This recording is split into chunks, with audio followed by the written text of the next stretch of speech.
Today I'm going to talk about 7 simple steps to buying your first house or your second house. Selling your home isn't as hard as it may seem. With you call Brian Crawford at the New Mexico Dream House Team. All right, so everybody always calls me wondering, what do I need to buy a house? Their rental rates are going up. They don't have stability in housing. So today I'm going to talk about these 7 simple steps. So number 1 is pre-qualification. If you're not paying cash for a house, it's important to sit down and talk to a licensed mortgage expert. What they're going to do is they're going to lay out the process for you of what it looks like to buy a house. Now, you can do this for as little as $500 out of pocket. So there are lots of options out there, but number 1 is a pre-qual. What they'll do is you sit down with a banker, they're gonna pull your credit history, so they'll be able to tell what your score is. If it's a low score, don't worry about that. Oftentimes, there are workarounds. If you have no score, there are workarounds. All you have to do is show a consistent payment history. Now, some of your credit scores can affect your interest rates, but the best thing to do is just talk to a licensed loan officer and find out a realistic scenario. So get that pre-qualification out of the way. Number 2 is writing an offer. So what happens is if it's not in writing, it never happens. So oftentimes you'll talk to a friend and they say, hey, I'll sell you this for $100. But then they find out market value is more like $150 and you didn't have a contract, so there's nothing to execute on. So the first thing you do is you write an offer. Now that offer is written on what's called a purchase agreement. And so what we're gonna cover is things like purchase price, down payment, financing type, specific conditions that you want in the house. So that's the offer that you're coming to a seller with. You're saying, I'm gonna buy your $200,000 house for $200,000. And I have this conventional mortgage, I'm putting 20% down, or maybe I'm coming in with $195,000 on your $200,000 house, and I'm coming with a VA loan or a Section 184 loan. It just outlines the conditions that you're willing to lay out in that particular purchase. So number 3 is your contract. So this is the under contract phase. This is, hey, I wrote an offer in writing and I submitted it to you, and I'm so excited because guess what? We are under contract. That means we're gonna work forward in good faith towards a closing date. So that's when your due diligence process starts. So that leads us to step number 4. Step number 4 are inspections. It's really important to get an inspection on your house because I have my house now, and I can honestly say it's been 3 years since I've been in the attic. I don't know, there could be a leak up there. There could be a monster or a ghost for all I know.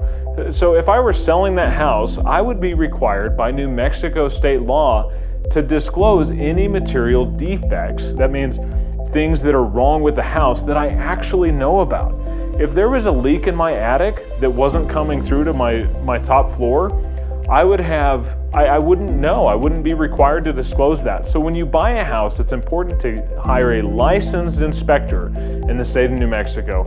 We can give you a list of licensees that dwell right here in San Juan County that are willing to do inspections. So step 4, inspections. Step 5 are your objections. So what happens when you get an inspection to a house is you might look at it and say, okay, I still want this house, but I'm unwilling to accept this house in its current condition. I would like this leaky roof to be fixed. I would like this sewer line to be replaced. I want these circuits to be on a GFCI protection, a ground fault circuit interrupter. Whatever it is, those are your objections. So that's when you submit those to the seller, and the seller looks at it and they go, well, I'm willing to fix these 2 things, but maybe I'm not willing to fix this. If you give them a whole laundry list of things in a market like this, they're often just gonna say, we're not gonna do anything. And then they're gonna put their house back on the market and attract one of the other people that were competing for the house when you won the contract, right? So that objection period, it's important to be careful about what you object to. Those are primarily safety concerns or issues that cause an imminent harm to the house. Maybe it's a water leak. That's not a big deal now, but if it's not fixed, it's gonna create an issue in the future. So that's kind of how we approach objections. So step 6 is an appraisal. Now I've heard it said that if a buyer offers a price and the seller is willing to accept that price, that should be the price regardless of what an appraisal is. Well, an appraisal has two forms essentially. That's to protect the consumer, that's you as a buyer, to protect you from overpaying for a property, and also to protect the bank. That's why the mortgage company oftentimes most of the time requires an appraisal.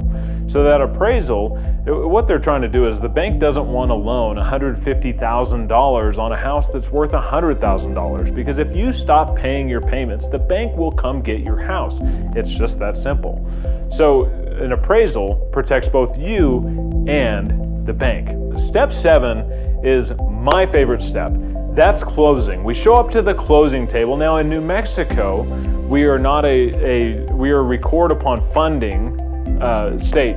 So after you close, it does take a couple hours to get your keys, but once you close, you get to the closing table, the whole deal culminates into this beautiful thing where the seller hands over their keys and you get the keys to your brand new house. And then you start moving your stuff in and start building a life that you want to build. This is Brian Crawford with New Mexico Dream House. Obviously, those are 7 simple steps. The reality is that it can be really complicated to navigate the purchase or the sale of a home. Now for you, when you're working with us, those are 7 very simple steps. I hire an administrative staff that serves to get us from contract to close seamlessly. We've successfully navigated over 500 closed transactions. We do this every single day. So we make an incredibly difficult, arduous process incredibly simple for our clients. We will hold your hand throughout the process, not actually, just figuratively. Thanks for watching. Give us a call to help you buy your next property.